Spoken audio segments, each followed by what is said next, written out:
नमस्कार, SBT news में आपका स्वागत है। पेश है 13 मई सोमवार सुबह 11:15 बजे राजस्थान की बड़ी खबरें। राजस्थान के संत नानक दास महाराज को दिल्ली पुलिस ने ठगी के मामले में गिरफ्तार किया है। आरोपी नागौर के बड़ी खाटू में सतगुरु कबीर आश्रम सेवा संस्थान नाम से आश्रम चलाता है। उसके साथ बिहार के एक शख्स नवीन सिंह को भी पकड़ा गया है। दोनों ने दिल्ली के एक बिजनेसमैन से राष्ट्रपति के कोटे से राज्यसभा एमपी बनाने के नाम पर 2 करोड़ रुपए ठगे थे। मीडिया रिपोर्ट्स के अनुसार केंद्रीय टी बोर्ड के मेंबर रह चुके संत नानक दास महाराज बड़ी खाटू के दीजपुरा गांव का रहने वाला है। संत नानक दास महाराज के आश्रम में पूर्व राष्ट्रपति रामनाथ कोविंद, भाजपा प्रदेश अध्यक्ष सतीश पूनिया, बाबा रामदेव, केंद्रीय मंत्री अर्जुना मेघवाल और महामंडलेश्वर स्वामी महेश्वरानंद सहित कई बड़ी शख्सियत आ चुकी है। पेट्रोल पंप से बिना पैसे दिए भाग रही स्कॉर्पियो को रोकने के प्रयास में सेल्समैन की मौत हो गई। गाड़ी को रोकने के लिए सेल्समैन युवक उसके गेट से लटक गया था। परिवार का आरोप है कि गाड़ी में सवार लोगों ने फिर उसे धक्का दे दिया था। इससे वो सिर के बल जमीन पर गिरने से बुरी तरह से घायल हो गया। जोधपुर में इलाज के दौरान उसकी मौत हो गई। मामला पाली के पुनायता थाना क्षेत्र में शनिवार रात 12 बजे का है। राजस्थान के कोटा में शादी के दौरान अजीबोगरीब निर्णय लिया गया, जो हाल फिलहाल चर्चा का विषय बना हुआ है। जिले में नागर धाकर समाज 108 गांवों का सामूहिक विवाह सम्मेलन कराने जा रहा है। समाज ने फैसला लिया है कि इस शादी सम्मेलन में अगर कोई दूल्हा दाढ़ी रखकर आया तो उस पर 21,000 रुपये का जुर्माना लगाया जाएगा। धाकर समाज ने 16 मई को होने वाले सामूहिक विवाह सम्मेलन को लेकर फैसला लिया है। इसमें कोई भी दूल्हा दाढ़ी में नहीं आ सकता है। पंचायत ये भी निर्णय कर सकती है कि अगर दूल्हे की दाढ़ी हुई तो मौके पर ही नाई की व्यवस्था कर दाढ़ी कटवाई जाएगी। बांसवाड़ा के माही बांध में इन दिनों राजहंस के झुंड पानी में अटखेलियां करते दिख रहे हैं। ये पक्षी भोजन के लिए गुजरात के कच्छ से हर साल आते हैं। इस बार इनकी संख्या पिछले साल की तुलना में दोगुनी है। माही इलाके में राजहंसों को देख पक्षी प्रेमियों की खुशी का ठिकाना नहीं है। बर्ड एक्सपर्ट डॉक्टर दीपक द्विवेदी ने बताया कि गर्मियों के सीजन में इनका प्रजनन काल होता है। ये पक्षी सेफ्टी फूड और मेटिंग के लिए अक्सर मूवमेंट करते हैं। माही बांध में भोजन की पर्याप्त उपलब्धता है और शांत वातावरण है। ऐसे में राजहंसों का कुनबा यहाँ अक्सर आता है। इस समय बांध में करीब 2000 पक्षी हैं। राजसमंद में रविवार को दिन भर आसमान में बादलों की लुका छिपी रही। बादलों की छांव से आमजन को गर्मी से बड़ी राहत मिली। वहीं शाम होते होते ठंडी हवाओं का दौर शुरू हो गया, जिससे मौसम सुहावना हो गया। आसमान में बादल छाने से दिन का तापमान 3.5 डिग्री सेल्सियस कम हुआ, जिसके बाद तापमान 36 डिग्री दर्ज किया गया। शनिवार को दिन का तापमान 39.5 डिग्री सेल्सियस था। जोधपुर में एक घर में एसी लगाने से नाराज पड़ोसी ने महिला पर थप्पड़ों से बारिश कर दी। महिला के बाल पकड़कर महिला के बीच मोहल्ले में पिटाई कर दी और जमकर गालियां दी। मामला जोधपुर शहर थाना इलाके के चांद बावड़ी मोहल्ले का है।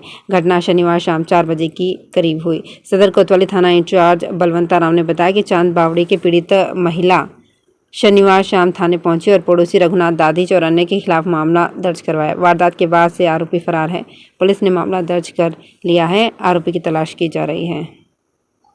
जयपुर के आदर्श नगर थाना पुलिस ने 2 शातिर वाहन चोरों को गिरफ्तार किया है। पुलिस ने आरोपियों के पास से 4 स्कूटी और बाइक बरामद की है। पुलिस पूछताछ में सामने आए हैं कि बदमाश अपने नशे का शौक पूरा करने के लिए पिछले कई सालों से वाहन चोरी कर रहे थे।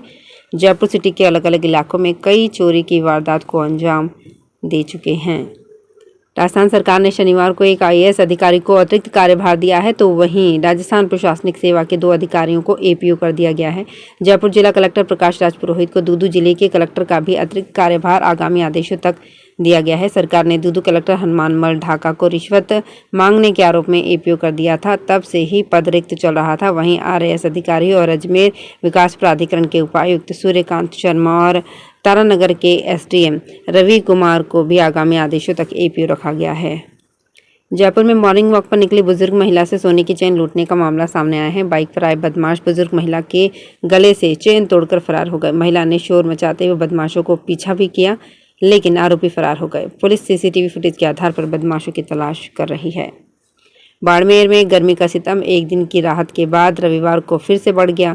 दिन में चिलचिलाती धूप झुलसा रही थी। दोपहर बाद गर्म हवा के थपेड़ों से आमजन बेहाल नजर आए। अधिकतम तापमान 42 डिग्री सेल्सियस रिकॉर्ड किया गया।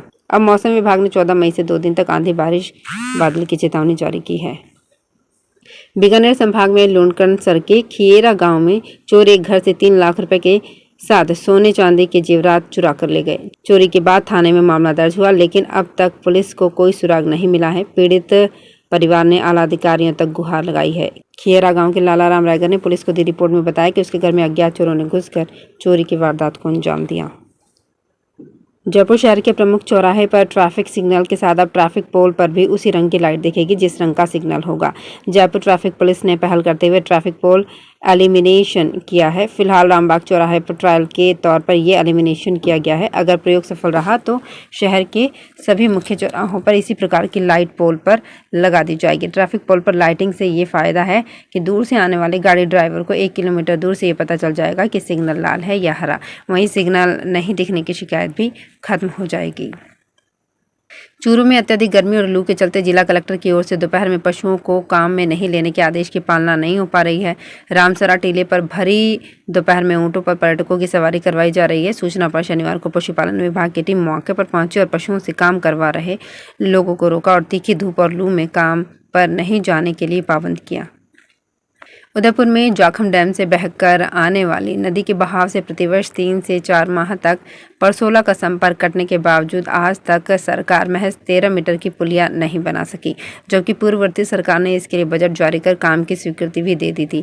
विभागीय ढुलमुल नीति के चलते टेंडर होने के बावजूद वहां पर काम शुरू नहीं हो सका। सरकार बदलते ही सभी काम रुकने से ये पुलिया फिर अदर झूल में लटक गई। भीलवाड़ा में आरटीई के तहत निजी स्कूलों में शैक्षिक सत्र 2024-25 में निःशुल्क सीटों पर प्रवेश के लिए सोमवार 13 मई को ऑनलाइन लॉटरी निकलेगी। शिक्षा का अधिकार के तहत निजी स्कूलों में निःशुल्क प्रवेश के लिए आवेदन की तिथि शुक्रवार को खत्म हो गई थी। अब इंतजार खत्म हुआ। 13 मई को ऑनलाइन लॉटरी निकाली जाएगी। शिक्षा विभाग ने उम्र की गणना में संशोधन करते हुए आरटीई के तहत निजी स्कूलों में प्रवेश लेने वाले अभ्यर्थियों को 1 मई को एक अवसर और प्रदान किया है। तो फिलहाल इस बुलेटिन में इतना ही। फिर हाजिर होंगे कुछ और बड़ी खबरों के साथ। अगर आप भी अपने आसपास की छोटी बड़ी और महत्वपूर्ण खबरों से अपडेट रहना चाहते हैं तो सब्सक्राइब कीजिए हमारे चैनल एसपीटी न्यूज को और प्रेस कीजिए बेल आइकन पर।